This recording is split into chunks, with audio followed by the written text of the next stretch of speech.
Şu an suyumuz yetersiz. Depo yapmışlar yukarıda. Depoyu köye vermemişler. Birkaç ev vermişler, gerisini vermemişler. Gerisi şebek suyu şeyden geliyor. O da yetersiz, su yetişmiyor buraya. Bazı evlere hiç su gitmiyor, hiç.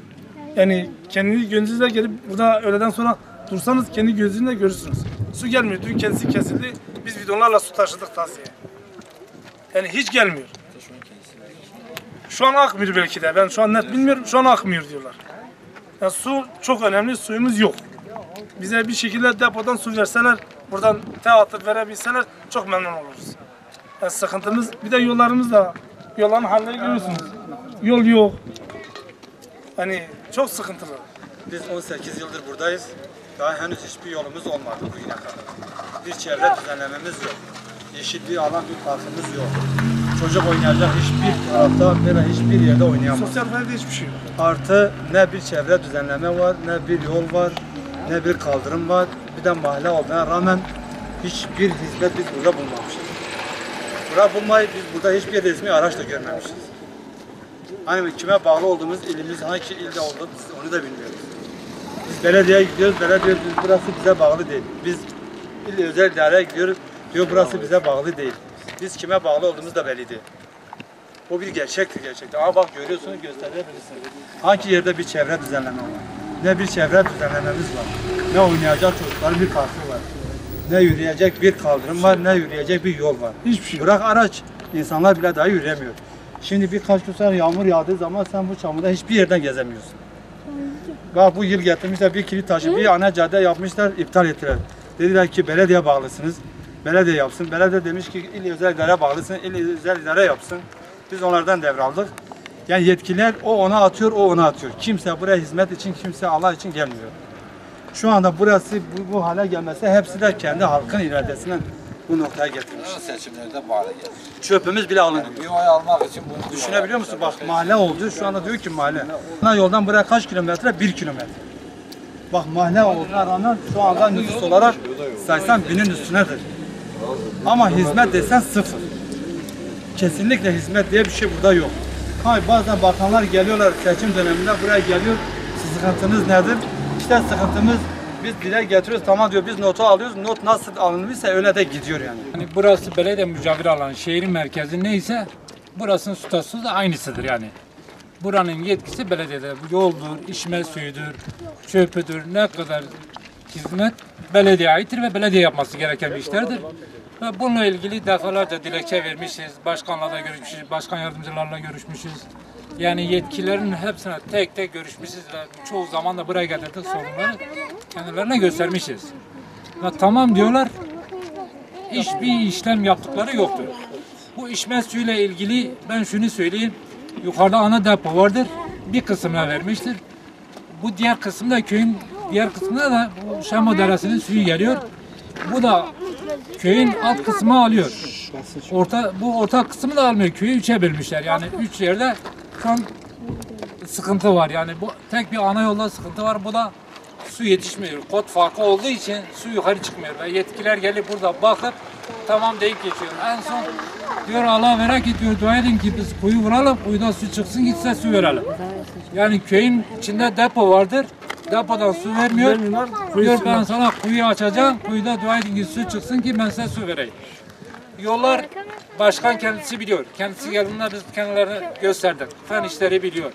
Yani hepsi tek tek sorunları biliyorlar. Ama ilgilenen yok. Yani bununla ilgili hiçbir yetkili tek bir kelime demiyor. Bakıp geçiyorlar. Yani başka bir şey bir icraat yaptıkları yoktur yani. Yani en büyük sıkıntımız dönemin taziyeden su yoktu yani. Biz yetkililere telefon açıyoruz. Kimi cevap vermiyor. Su şebekesi diyor arıza yoktur. Ama su da çıkmıyor. Su da yok yani. Bu suya bir an önce çözüme kavuşturma lazım. 2 senedir. Tek tek söylemişiz yani.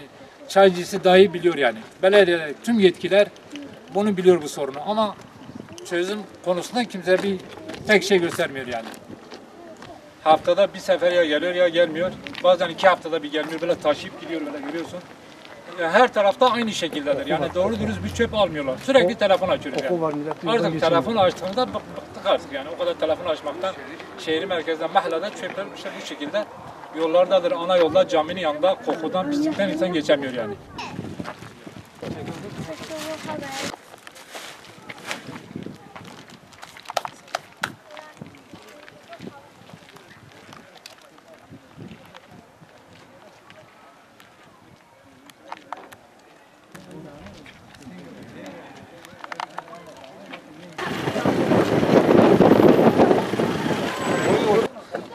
Yaşadığım yerde abi internet hattı yok.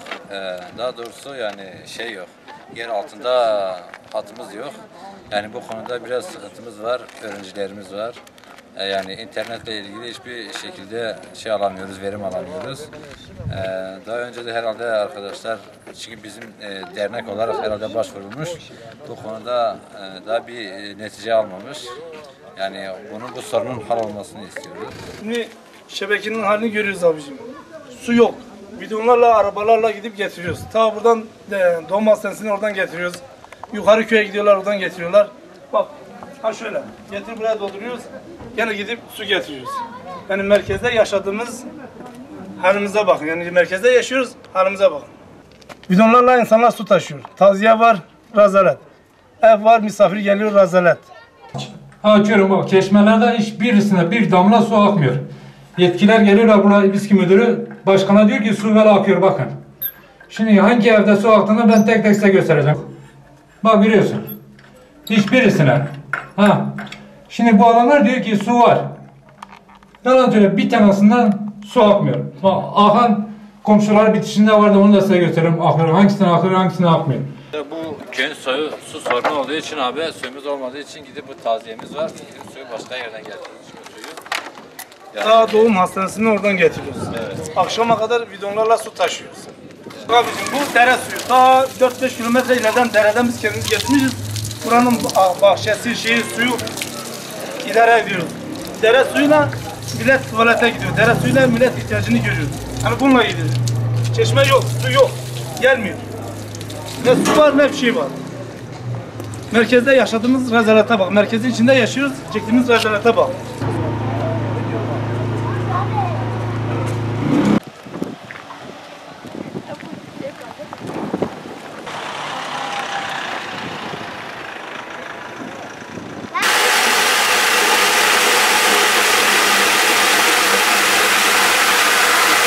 Bu evde bu bitişinde bir bitişinde su vardır. Bir kenarındaki üç evlerde su yok. Aynı sırada, aynı hizada olan.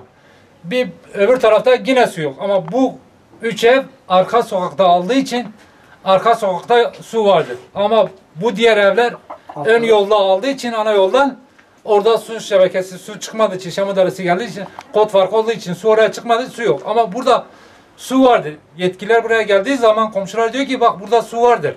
Diyorlar ki su yok. Komşu diyor bak benim komşumda su vardır, suyu akıyor. Diyor benimkine akmıyor. Yani burada ana depoda gelen şebeke 50 metre mesafedir. Bir oraya bağlantı yapacak. Su verirse bir sıkıntı kalmaz. Ama bu şekilde devam ederse 2 senedir aynı şekilde devam ediyor. Su hiç yok yani. Hele. Şimdi bu diğer komşularına da bakalım. Bitişinde onlarda da su yok. Onların da çeşmelerini açalım bir bakalım yani. Hiç su yok yani. Bak şu an görüntü aldığınız evde su vardır. Bir yanında yok, bir bitişinde vardır. Şu ev arkada aldığı için su vardı arka yoldan. Bu ev yoldan aldığı için yok. Diğer komşusu arkadan aldığı için su vardır ama şunda su yok. Bak şu an oradan 50 metre, oradan buraya bir bağlantı yapacak. Başka bir şey yok yani. Bir bağlantı yapacak. Yani bunu da defalarca dediler yapacağız, yapmadılar.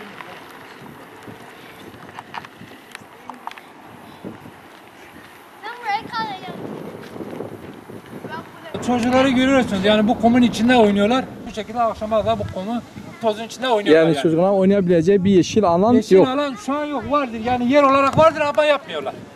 Yer olarak var yani park yeri, 2 yerde park yerimiz vardır, çocukların oynayacağı bir yer vardır ama maalesef yapılmadı yani öyle bekliyor yani. Çocukların toprağın içinde, kumun içinde böyle oynuyorlar yani. Sevgili yetkili amcalar, gittiğimiz her mahallede park ve yolun olduğunu gördük ama kendi mahallemizde park olmadığı için sokaklardaki kumların içinde ve mahalle köşelerinde oynuyoruz. Gittiğimiz sokaklarda top oynadığımız için hep azar işittik. Toprak yaptığımız için. Bize gidin asfaltta oynayın dediğinde asfaltta da oynadığımızda korku ve arabaların her dakika geldiği için oyunumuz bölündüğü için biz de kumda oynuyoruz.